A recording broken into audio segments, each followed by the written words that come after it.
Al-Imam Al-Qushairi menyebut satu kisah yang pernah berlaku kepada seorang yang saleh, ahadus salihin. Orang soleh ini bermimpi.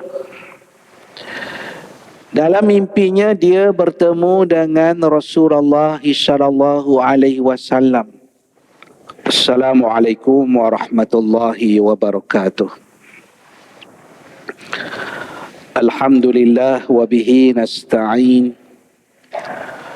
Wassalatu wassalamu ala Rasulillah wa ala alihi wa sahbihi والتابعين بإحسان إلى يوم الحشر والجزاء أما بعد رب اشرح لي صدري ويسر لي أمري واحلل عقدة من لساني يفقه قولي رب يسر ولا تعسر رب تمم بالخير ولا حول ولا قوة إلا بالله العلي العظيم وبعد. Muslimin dan muslimat yang dirahmati Allah. Al-Imam Al-Qushairi menyebut satu kisah yang pernah berlaku kepada seorang yang saleh, ahadus salihin. Orang soleh ini bermimpi. Dalam mimpinya dia bertemu dengan Rasulullah sallallahu alaihi wasallam. Jadi dalam mimpi tersebut, lelaki tersebut bertanya kepada Rasulullah tentang satu hadis ataupun perkataan yang pernah dikeluarkan oleh Nabi. Perkataan itu ataupun hadis itu ialah syayyabatni hudun wa akhawatuha. Syayyabatni hudun wa akhawatuha. Surah Hud menyebabkan rambut saya beruban. Surah Hud dan juga saudara-saudara kepada surah Hud menyebabkan rambut saya beruban. Ada yang menghuraikan hadis ini dengan menyebut bahawa dalam ayat-ayat dalam surah Hud itu menceritakan tentang ahwalul qiyamah, tentang kesengsaraan hari kiamat. Dahsyatnya berlakunya peristiwa besar kepada manusia. Maka Nabi bila membaca ayat-ayat ini, Nabi tadabbur, Nabi memikirkan, maka sampai beruban rambut Nabi, kesan kepada pengamatan yang mendalam Nabi kepada ayat-ayat yang berkisah kepada hari kiamat. Tapi dalam mimpi yang disebut oleh Imam Qushairi ini, lelaki ini bertanya kepada Nabi, "Ya Rasulullah, wahai Rasulullah, Tuhan telah membaca ayat syayyabatni hudun wa akhawatuha. Maka apakah ayat yang menyebabkan kamu beruban ini?" Maka Nabi SAW menjawab, Nabi kata ayat itu ialah fastaqim kama umirta wa man taba ma'aka wa la tatghaw innahu bima ta'maluna basir. Surah Hud ayat 112. Maksudnya fastaqim, hendaklah kamu istiqamah seperti mana yang telah Allah perintahkan kepada kamu. Kamu kena konsisten, kamu kena bertetap diri dalam melakukan amal soleh seperti mana yang Allah perintahkan kepada kamu. Wa man taba ma'ak, dan juga kamu bersama dengan orang yang bertaubat bersama kamu. Cuba tuan-tuan puan-puan kita semua lihat macam mana Allah letakkan orang yang bertaubat itu sebaris dengan orang yang patut kita bersama dengan mereka. Maksudnya Nabi beri gambaran di sini berdasarkan ayat ini yang dipetik daripada surah Hud ayat 112 bahawa kedudukan orang bertaubat itu hebat di sisi Tuhan.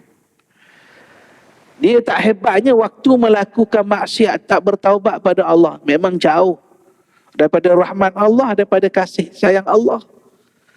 Tapi bila saja seseorang itu bertaubat kepada Allah, maka Allah sebut dalam banyak ayat tentang sifat Allah.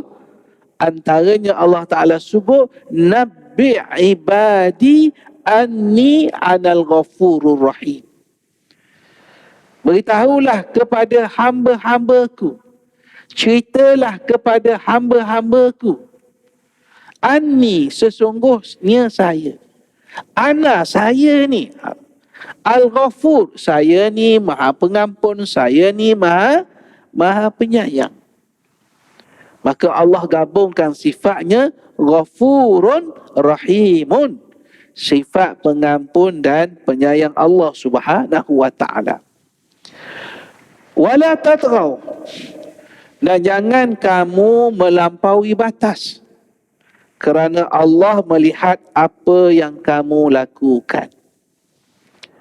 Ayat ini memberi gambaran kelebihan orang yang istiqamah, orang yang tetap berada pada jalan kebaikan, jalan ketakwaan, jalan yang mendekatkan diri kepada Allah Subhanahu wa ta'ala.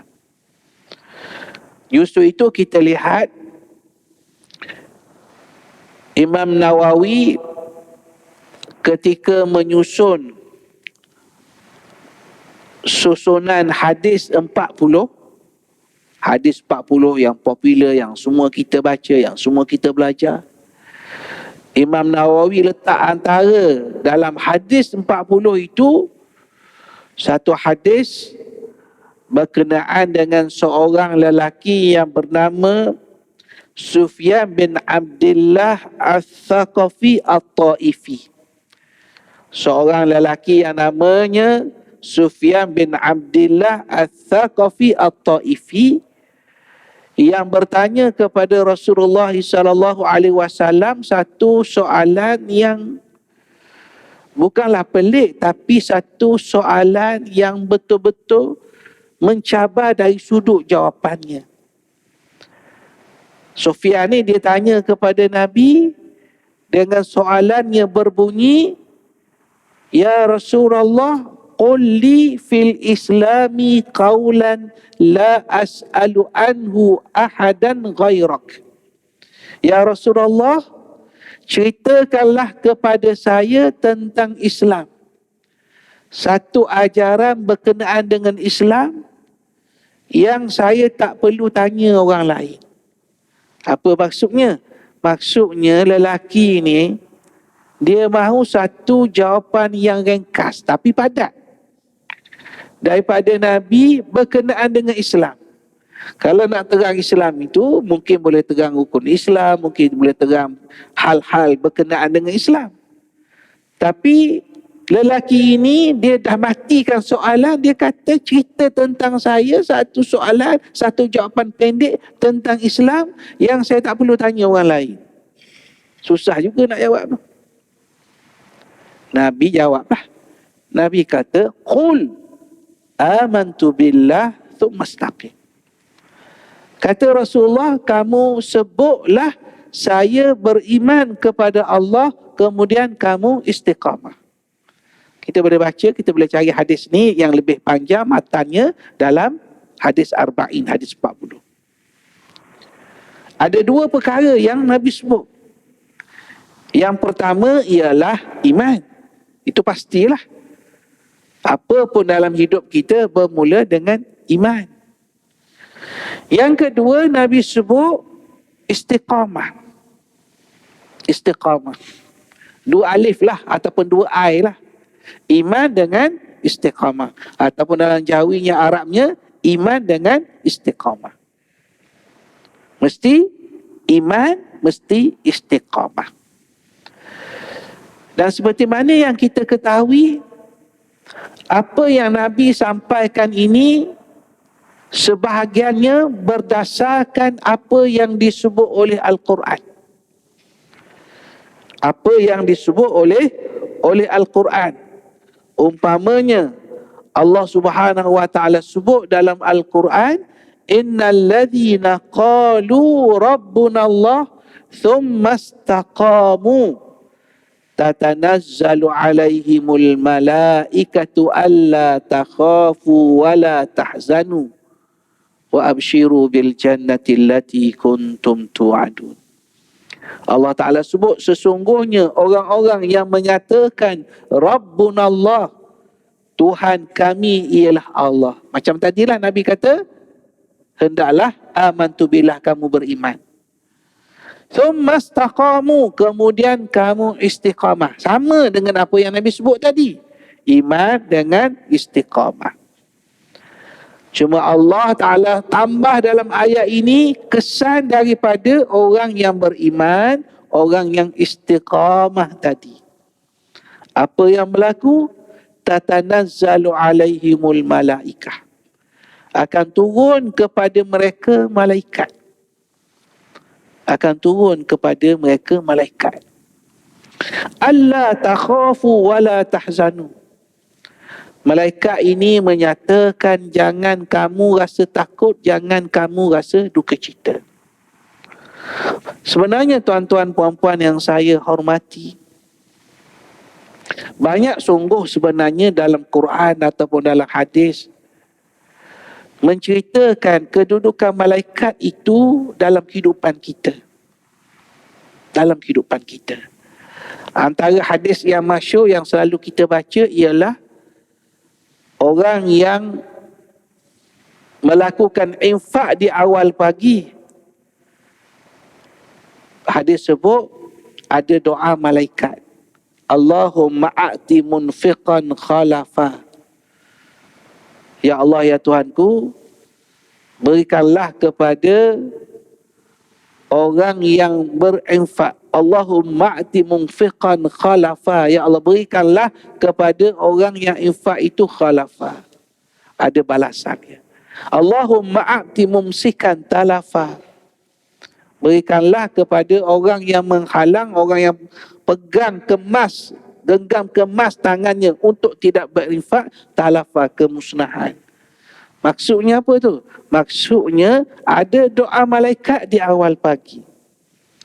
Maka begitu juga ayat yang saya bacakan tadi, malaikat menyatakan kepada orang yang beriman dan istiqamah, alla takhafu wa la tahzanu. Jangan kamu rasa takut, jangan kamu rasa duka cita. Wa abshiru bil jannah, dan aku nak kabarkan kepada kamu tentang berita gembira tentang syurga yang telah Allah janjikan kepada kamu. Persoalannya bila malaikat sebut begitu pada kita ni? Jangan takut, jangan duka cita. Dengarlah berita gembira. Ada dua pandangan ahli tafsir. Pandangan pertama kata malaikat ni dia turun sebelum kita meninggal dunia. Diambang kematian kita sebelum ada malaikat khusus yang ambil nyawa kita, turun malaikat ni dulu. Sebab malakul maut tugas dia cabut nyawa. Dia bukan nak beri tenang apa tak kepada kita. Bukan tugas dia pun. Tugas dia cabut nyawa. Tapi sebelum tu kata ahli tafsir, datang malaikat khusus yang beri rasa tenang kepada kita. Jangan takut, jangan rasa duka cita. Sebab seperti mana yang kita tahu, kita akan berpindah daripada satu alam ke alam yang baru. Kita berpindah daripada alam dunia pergi ke alam barzakh. Dan perpindahan ini satu benda pengalaman yang baru. Yang kita sendiri tak ada pengalaman. Pindah daripada alam dunia kepada alam barzakh. Dan sebagai manusia tentu akan ada rasa risau, kita takut, kita bimbang kita. Macam manalah keadaan perpindahan ini daripada alam dunia ke alam barzakh. Risau ke tempat baru, tak pernah kita pergi. Jangan kata perpindahan daripada alam dunia ke alam barzakh. Kita pindah umpamanya satu hari kita daripada USJ ni nak pindah ke tempat baru. Kita pun bimbang juga, tempat baru.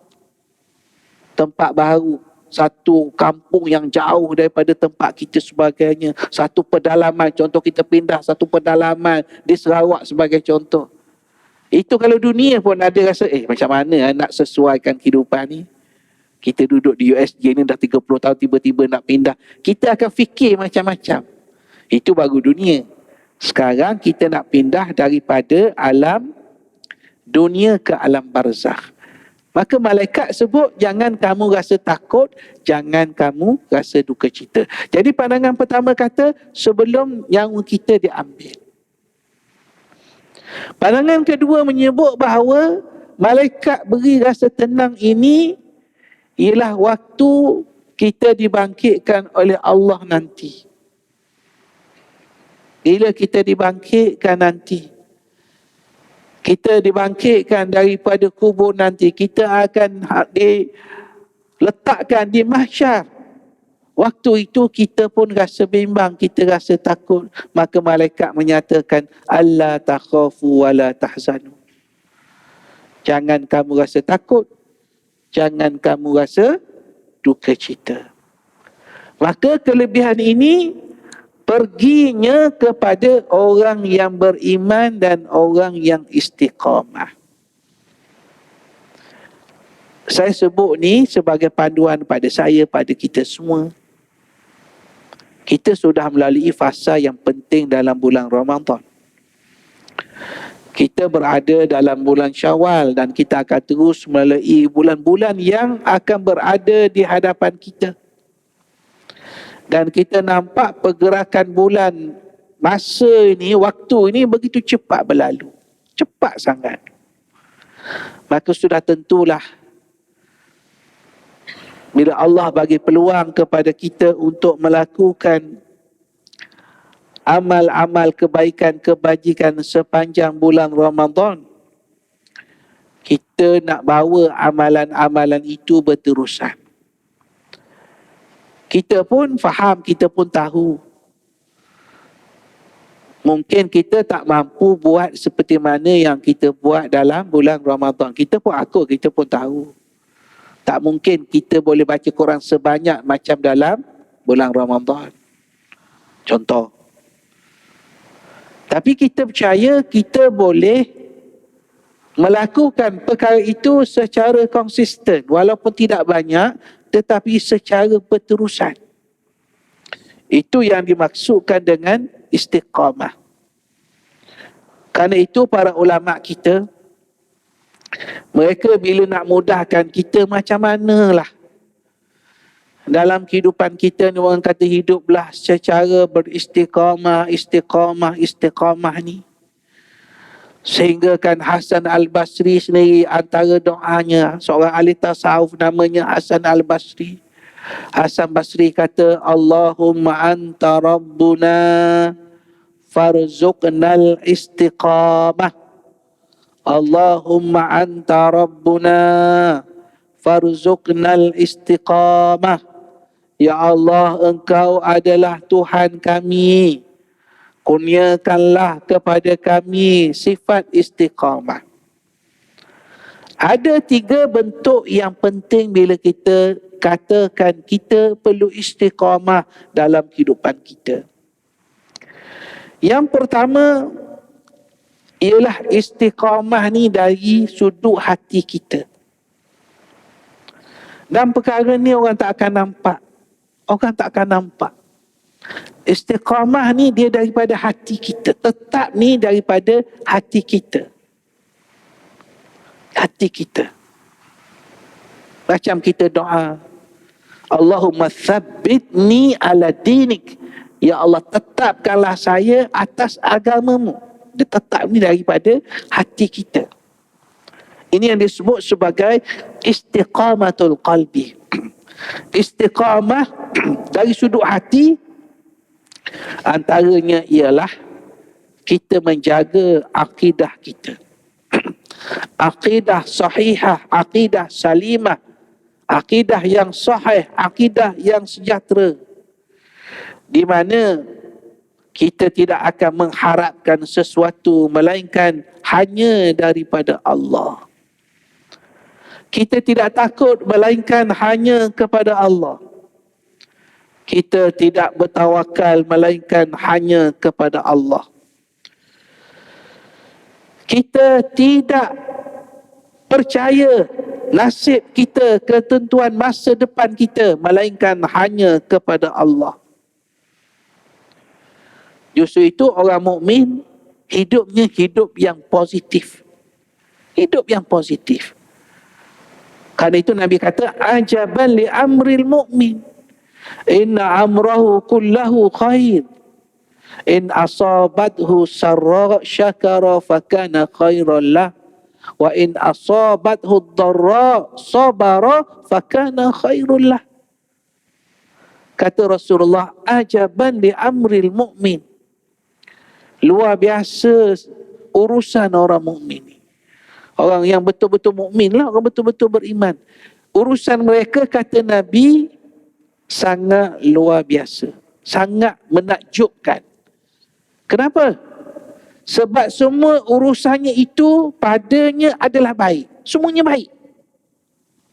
Jika Allah berikan kepadanya kebaikan, kesenangan, dia bersyukur. Itu adalah baik untuknya. Jika Allah uji dia dengan kesusahan, sabara, dia bersabar, maka itu adalah lebih baik kepadanya. Adalah lebih baik kepadanya. Hidup kita ini seperti mana yang kita faham, dia akan ada selang-seli kehidupan kita ini dengan kesenangan, dengan kemudahan. Macam mana kita faham benda ni? Al-Quran yang beri faham kepada kita. Fa inna ma'al usri yusra, inna ma'al usri yusra. Bersama dengan kesukaran itu ada kesenangan. Allah ulang lagi. Bersama dengan kesukaran itu ada kesenangan. Hidup ni, hakikat hidupnya begitu. Maknanya selepas susah akan ada senang. Percaya, kena yakin begitu. Lepas susah akan ada kesenangan. Ataupun dalam masa yang sama, time ni, sekarang ni sendiri. Mungkin waktu ini ada kesusahan yang kita lalui. Sekarang ni ada kesusahan yang kita lalui. Tapi ada pada masa yang sama kesenangan yang sedang kita kecapi. Inilah kehidupan yang Allah Ta'ala berikan kepada kita. Jadi hati yang istiqamah itu, dia percaya kepada ketentuan Allah. Dan dia tidak benci dan dia tidak suka melainkan kerana Allah. Itu yang Allah Ta'ala, itu yang disebut oleh Nabi SAW dalam satu hadis riwayat Abu Daud, man ahabba lillah wa abghada lillah wa a'ta lillah wa mana'a lillah faqad istakmalal iman. Kata Rasulullah, siapa yang suka kasih lillah kerana Allah, wa abghada lillah, dia marah kerana Allah, wa a'ta lillah, dia beri sesuatu kerana Allah, wa mana'a lillah, dan dia tegah sesuatu kerana Allah, faqad istakmalal iman, maka sempurnalah iman seseorang. Poin dia ialah lillah. Dia buat tu kerana Allah. Justru itu kalau persahabatan itu lillah, kerana Allah, percayalah persahabatan itu sampai ke mati. Sampai bila-bila. Tapi kalau persahabatan itu ikatannya bukan kerana Allah, kerana kepentingan tertentu, kepentingan tertentu. Kita ada kepentingan tertentu. Percayalah, hilang kepentingan, hilanglah persahabatan. Hilang kepentingan, hilanglah persahabatan. Tapi kalau lillah, insya-Allah persahabatan itu bukan sekadar sampai ke hujung dunia, hujung hayat, tapi sampai ke akhirat. Al-akhilla yauma idzin ba'duhum li ba'din adu illa al-muttaqin. Teman rapat waktu di dunia ini dia akan menjadi musuh ketat di akhirat. Cuma ada pengecualian dia, illal muttaqin. Melainkan orang yang bertakwa. Yang nawaitu dia lillah, kerana Allah. Itu yang pertama. Istiqamah kita ini dari sudut hati kita. Yang kedua, istiqamah itu dalam bentuk lidah kita, kata-kata kita. Rupa sangat penting. Untuk gambarkan istiqamah ni melalui pertuturan kita, kata-kata kita. Yang disebut oleh Nabi dalam hadis riwayat Imam Ahmad, la yastaqimu imanu abdin hatta yastaqima qalbuh wa la yastaqimu qalbuhu hatta yastaqima lisanuh. Kata Nabi, tidak akan istiqamah, tetap iman seorang hamba itu melainkan sehinggalah tetap hatinya. Betul lah, iman ni di hati. Wala yastaqimu qalbuh, dan tidak tetap istiqamah hatinya melainkan istiqamah lidahnya. Lidah ni yang mengeluarkan kata-kata ini mempunyai peranan yang cukup besar ketika kehidupan di dunia. Sebab itu Allah Ta'ala kata, waqulu linnasi husna. Hendaklah kamu sebut kepada manusia, qulu linnasi husna. Hendaklah kamu kata kepada manusia ni husna, kebaikan. Cakap ni mesti dengan cakap kebaikan. Bukan cakap laknat orang, kutuk orang, hina orang. Dan kita belajar ni semua bukan kerana kita reka-reka, tapi inilah pedoman yang ditunjukkan oleh Rasulullah SAW. Pernah berlaku di zaman Nabi, seorang lelaki namanya diperkenalkan namanya Abdullah. Abdullah apa tak disebutlah, nama dia Abdullah. Dan orang panggil dia dengan satu panggilan Al-Himar. Orang kenal dia dengan Al-Himar. Watak Abdullah ni, dia ni seorang yang suka buat jenaka, buat kelakar. Bijak tak bijak dia buat kelakar ni, Nabi sendiri ketawa kalau dia buat kelakar. Abdullah ni. Cuma dia ada kelemahan. Kelemahan dia tidak boleh tinggalkan arak. Minum arak. Sehingga pernah dia dihukum oleh Rasulullah.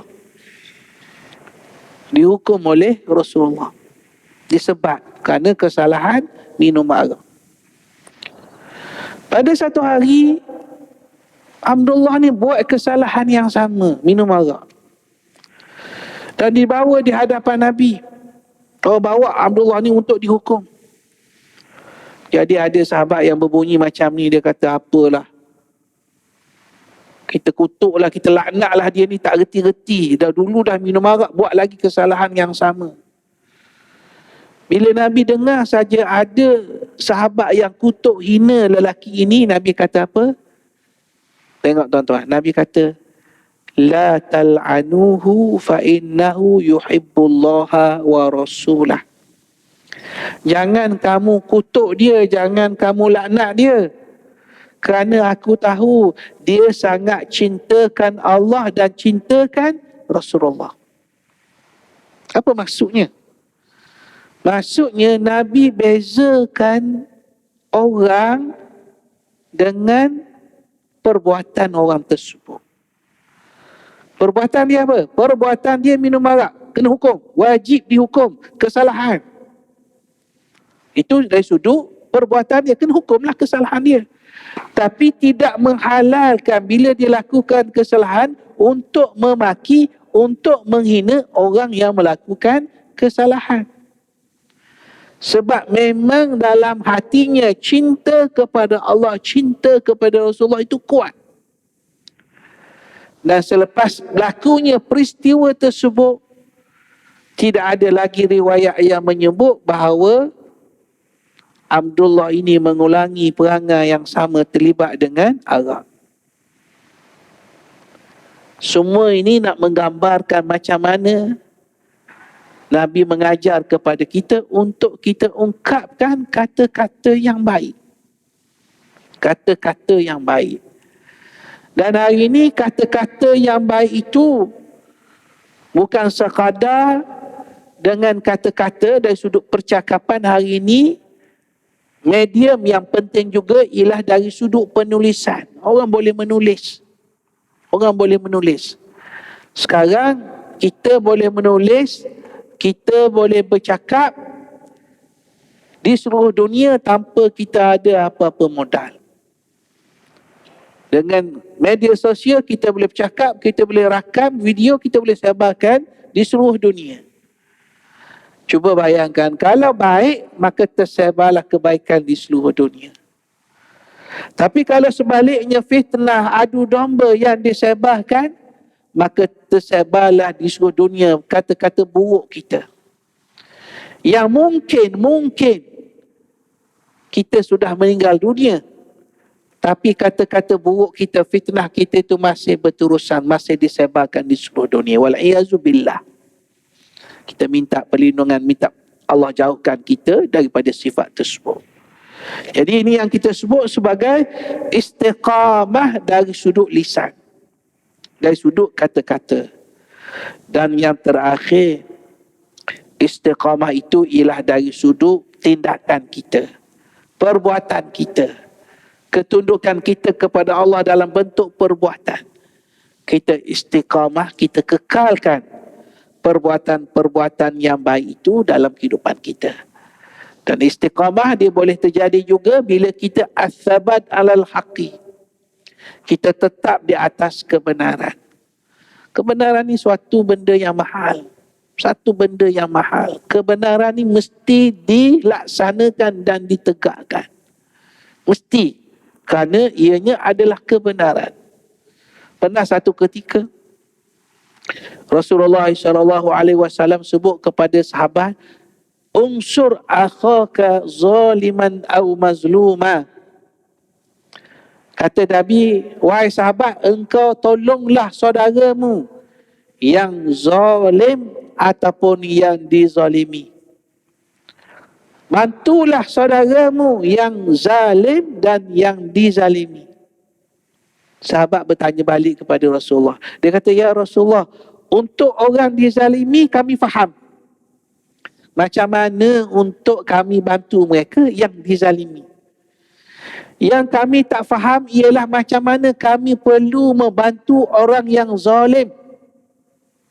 Orang zalim ni kalau ikut kefahaman kita, bukan tak boleh tolong, cenderung pun tak boleh. Wala tarkanu ilal ladzina zalamu fatamassakumun nar. Jangan kamu cenderung kepada orang zalim, nanti kamu akan disambar oleh api neraka. Tiba-tiba Nabi kata, kamu kena tolong saudaramu yang zalim.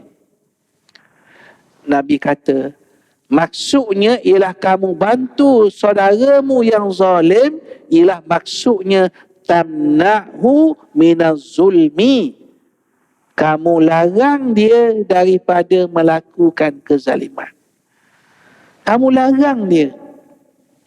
Ini hadis ni nak gambarkan kepada kita, kadang-kadang kita ada keupayaan untuk menghalang kezaliman ini daripada berlaku. Mungkin dengan kata-kata kita kepada orang tu, jangan kamu buat begitu pada saudaramu, itu kezaliman. Dengan kata-kata itu kita menahan kezaliman. Jadi tak jadi orang tu nak melakukan benda yang tak betul, kezaliman ni. Sebab kezaliman ini adalah kegelapan. Az-zulmu zulumatun yaumal qiyamah. Kezaliman itu adalah zulumat. adalah kegelapan pada hari kiamat. Hari kiamat, hari yang kita perlukan nur, kita perlukan cahaya. Kita bukan perlukan az-zulumat, kegelapan, kita perlukan cahaya. Maka cahaya itu ialah dengan kita menegakkan keadilan dalam kehidupan ini. Begitu juga istiqamah ini ialah kita bergerak ke hadapan. Bergerak ke hadapan. Peristiwa-peristiwa yang berlaku, peristiwa-peristiwa pahit yang berlaku, mungkin satu kenangan yang mungkin kita ingat, tapi ia bukan sesuatu yang perlu diulang-ulang, diperlu ulang-ulang. Justru itu kalau kita lihat dalam sirah Nabi dia tak akan cerita benda-benda yang pernah berlaku. Zaman-zaman Nabi diseksa, dia tak akan cerita balik kepada sahabat. Zaman Nabi di pulau. Yang kita tahu ni, ini adalah sesuatu hadis yang dibawa oleh sahabat-sahabat Nabi. Tapi Nabi sendiri dia tak cerita. Umpamanya lepas Nabi dapat kemenangan di Fathu Mekah, pembukaan kota Mekah, Nabi tak ungkit balik, oh dulu orang Mekah buat saya begini, orang Mekah buat saya begini, orang Mekah letak naji ketika saya solat begini. Nabi tak ungkit dah.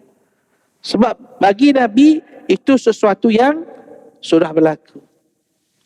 Nabi melihat sesuatu yang berada di hadapan. Ini yang disebut sebagai positif, sifat positif yang ada kepada Rasulullah SAW. Kesimpulan daripada kuliah subuh kita pada pagi ini, kita sama-sama nak ambil istifadah dan juga pengajaran untuk kita bawa sifat istiqamah ini dalam kehidupan kita. Sehingga kita meninggal dunia dalam keadaan kita istiqamah dalam melakukan perbuatan-perbuatan baik. Yang nampaknya remeh tak apalah. Tapi perbuatan itu perbuatan yang baik dan kita konsisten dengan perbuatan yang baik, menegakkan kebaikan, menegakkan keadilan, halang kezaliman, melakukan ketaatan, kepatuhan kepada perintah-perintah Allah Subhanahu wa taala. Insya-Allah mudah-mudahan perkara-perkara baik yang kita buat ini berterusan sampai ke hujung kehidupan kita. Tuan-tuan dan puan-puan, itu saja yang dapat saya sampaikan pada pertemuan kita pada pagi ini. Mudah-mudahan ia menjadi asbab kebaikan kepada kita semua. Aku qouli hadza wa astaghfirullahal azim wa li wa lakum. Wassalamualaikum warahmatullahi wabarakatuh. Bismillahirrahmanirrahim. Alhamdulillahirabbil alamin wassalatu wassalamu ala asyrafil anbiya'i wal mursalin wa ala alihi wa sahbihi ajma'in. Allahumma anta rabbuna farzuqnal istiqamah. Allahumma a'inna ala dzikrika wa syukrika wa husni ibadatik. Rabbana hab lana min azwajina wa dhurriyyatina qurrata a'yun waj'alna lil muttaqina imama. Rabbana atina fid dunya hasanah wa fil akhirati hasanah wa qina adzaban nar. Wa sallallahu ala sayyidina Muhammadin wa ala alihi wa sahbihi wa sallam. Walhamdulillahi rabbil alamin. Taqabbalallahu minkum.